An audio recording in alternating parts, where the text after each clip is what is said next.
Hi అండి, మేము ఇన్స్టాగ్రామ్లో మీది 10 గురించి చూసాము.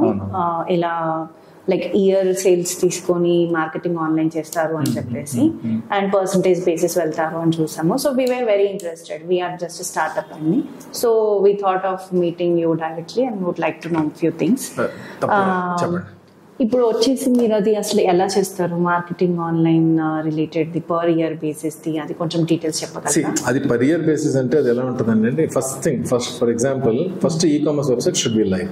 Okay, e commerce website live అయిన తర్వాత వాట్ ఐ డూ ఇస్ ఆ ప్రోడక్ట్స్ కి స్కోప్ ఉందా లేదా గూగుల్లో, I have to check that. So I will not tie with every one. For example ఎవరో వచ్చి గోలీ సోడా ఉంది సార్, మన వెబ్సైట్ పెడదాం అమ్ముదాం, నాకు మార్జిన్ మీకు మార్జిన్ తీసుకోండి అంటే I not work with it because goli soda is an offline product. So online లో ఏది వర్క్ అవుతుంది, సపోజ్ మీ సెగ్మెంట్ మీ category is related to devotional products అనుకోండి, దానికి మార్కెట్ ఉంది ఆన్లైన్ లో. సో ఆ ప్రోడక్ట్స్ తో మనం టైప్ అవ్వడానికి నాకేం ఇబ్బంది ఉండదు. సో దాంట్లో మళ్ళీ ప్రోడక్ట్స్ మీరు ఎక్కడి నుంచి తీసుకొస్తున్నారు, దాని కాస్ట్ ఏంటి, మార్కెట్ లో మీరు ఈక్వల్ గా ఉన్నారా వేరే వాళ్ళతో, ఆర్ లేదు అంటే ఎక్కువ ఉన్నారా తక్కువ ఉన్నారా. మీరు ఎంత తక్కువ ఉంటే ఎప్పుడైనా ఏంటంటే first quality, second thing price, ఈ రెండు. కానీ ఇనిషియల్ గా మార్కెట్ ని బ్రేక్ చేయడానికి ప్రైస్ ఇస్ ఇంపార్టెంట్. మనం ఎంత క్వాలిటీ పెట్టినా ప్రైస్ ఎక్కువ ఉంది అనుకోండి బ్రేక్ చేయలేము. సో ఏమవుతుంది, it takes time to break the ice అనమాట విత్ ద కస్టమర్. సో నా always I say that price should be at least at par with the market or lower than the market. First thing, even if we are at a loss slightly, first customers ని లాక్కుందాం, తర్వాత product quality పెట్టి ఇప్పుడు customers repeat customers వస్తారు, అప్పుడు మనం కావాలంటే ఒక 5% 10% incremental చేసినా because they used your product they will come to you. So in that case what we do, అప్పుడు మీ దగ్గరకు వచ్చి ఇంత స్కోప్ ఉంది మార్కెట్ కి, ఇంత స్కోప్ లో మీరు మార్కెటింగ్ ఇంత ఖర్చు పెట్టండి, ఇంత ఖర్చు పెడితే ఇంత సేల్ వస్తుంది అప్రాక్సిమేట్లీ, ఇంత సేల్ లో నా కమిషన్ ఇంత ఉంటుంది. So what I do fixed cost తక్కువ పెడతాను. నార్మల్ ఏమో మీరు ఏ డిజిటల్ మార్కెటింగ్ వెళ్ళినా ఫస్ట్ మీరు వెళ్ళినామంటే sir 50,000 plan sir, ₹1,00,000 plan sir, ₹2,00,000 plan sir అని చెప్తారు. కానీ they don't even ask you product ఏంటి, మార్కెట్ స్కోప్ ఎంత, నో వన్ అసలు ఎవరు అడగరు. అందరు మెనూ కార్డులో అడుగుతారు. నాకు కూడా చాలా మంది కాల్ చేస్తారు. కాల్ చేసి ఏంటంటే సార్ ఎంత సార్ రేట్ అంటారు. First they want to know the rate. అసలు ఫస్ట్ ప్రోడక్ట్ ఏంటి, మనం ఏం అమ్మాలనుకుంటున్నాం, మన రోడ్ మ్యాప్ ఏంటి అనేది ఇంపార్టెంట్. అది లేకుండా ఎవరు చేయలేరు, నేను చేయలేను, waste. I don't want to do that. So మీ విషయంలో కూడా వాట్ ఐఎమ్ సేయింగ్ ఇస్ మీరు ఇచ్చిన ప్రోడక్ట్స్ కి ఒక ప్రైస్ అడ్వాంటేజ్ మనకు ఉందా లేదా, క్వాలిటీ అడ్వాంటేజ్ ఉందా లేదా చూసుకొని అప్పుడు what else I tell you నాకు ఫిక్స్డ్ కాస్ట్ ఎంత కావాలండి. నేను ఫిక్స్డ్ కాస్ట్ ఎందుకో కూడా చెప్తాను. You might come back and say fixed cost ఎందుకండి నేను మీకు కమిషన్ ఇస్తున్నాను అని. ఫిక్స్డ్ కాస్ట్ లేకపోతే ఏమవుతుందంటే నాకు ఫిక్స్డ్ కాస్ట్ ఉన్న అడ్వాంటేజ్ ఏంటంటే there'll be one social media manager who will be managing postings కానివ్వండి, మీ కంటెంట్ ఏం జనరేట్ చేయాలో కానివ్వండి, బ్లాగ్స్ ఏం రాయాలి, ఓకే కీవర్డ్స్ ఏం పెట్టాలి. ఇప్పుడు ఓన్లీ మార్కెటింగ్ చేయమంటే నేను చేస్తాను. I don't want to take any fixed cost.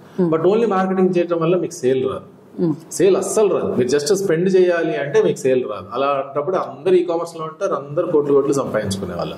దీనికి ప్యారలల్ గా వెబ్సైట్ లో మనం ప్రాపర్ గా ప్రోడక్ట్ పేజ్ ఉందా, దాని డిస్క్రిప్షన్ ఉందా, దాని కింద కంటెంట్ ఉందా అన్ని చూసుకోవాలి. దానికి తోడు ఆన్ పేజ్ SEO కరెక్ట్ ఉందా, హోమ్ పేజ్ SEO కరెక్ట్ ఉందా, బ్లాగ్స్ కరెక్ట్ ఉన్నాయా, కీవర్డ్స్ మెన్షన్ చేస్తున్నామా, ఓకే ఇమేజ్ టైటిలింగ్ కరెక్ట్ ఉందా, ఇమేజ్ ఆల్ టెక్స్ట్ కరెక్ట్ ఉందా, ఇవన్నీ చూసుకోవాలి ఫస్ట్. దాని తర్వాత పేమెంట్ గేట్వేలు పని చేస్తున్నాయా లేవా, దాని తర్వాత సోషల్ మీడియాలో మనం పోస్టింగ్స్ ఏం చేస్తున్నాం, హ్యాష్ ట్యాగ్స్ ఏమంటున్నాయి, మన కంటెంట్ కస్టమర్ కి రీచ్ అవుతుందా లేదా. చాలా సార్లు ఏమవుతుంది అంటే సోషల్ మీడియాలో మనం పోస్ట్ చేస్తాం, ఎంగేజ్మెంట్ కూడా పట్టించుకోం, ఏదో పెట్టేసి పెడుతున్నాంలే అనుకుంటాం.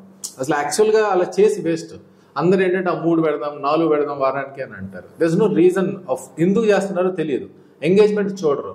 సో సోషల్ మీడియా పోస్టింగ్ లో మనం పెట్టేది ఏది ఎంగేజ్మెంట్ అవుతుంది, కస్టమర్ అసలు ఏం చూస్తున్నారు, ఎక్కడ చూస్తున్నారు, ఏ టైమ్ ఆఫ్ ద డే చూస్తున్నారు, ఎలాంటి కంటెంట్ నచ్చుతుంది, దాన్ని బట్టి ఎలాంటి కంటెంట్ మనం పోస్ట్ చేయాలి సోషల్ మీడియాలో, ఇవన్నీ డిసైడ్ చేసుకున్న తర్వాత దెన్ ఐ కమెంట్ యూ ఈ ఫిక్స్డ్ కాస్ట్ పెట్టుకుందామండి, దానిపైన on the sale I need so much of commission అని.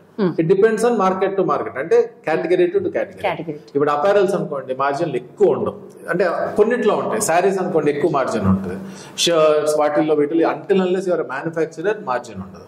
ఇఫ్ యు ఆర్ డిస్ట్రిబ్యూటర్ అంటే ఆ మిడిల్ సెగ్మెంట్ లో వచ్చారు అంటే ఎక్కువ ఉండదు మార్జిన్.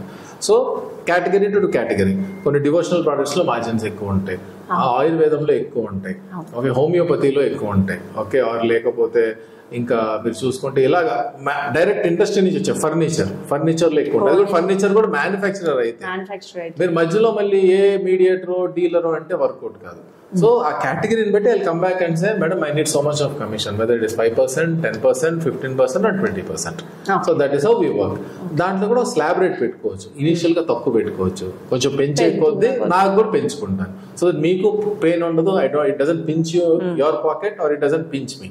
బట్ ఫిక్స్డ్ కాస్ట్ పెట్టుకుంటా, ఎందుకంటే there should be someone who is at least looking at it. Otherwise there is no use of doing it. నేను మార్కెటింగ్ చేస్తా, I don't mind it, but I have to plan something which will win. ఏది win అవ్వకుండా ఏదో plan చేసాము అనేది ఉండకూడదు అని నా ఉద్దేశం. That is the reason I say ఒక fixed cost and a commission. That is the reason I charge. So that's how I work on a commission based model. ఎలా వర్క్ చేస్తారు అంటే that is the answer. Okay.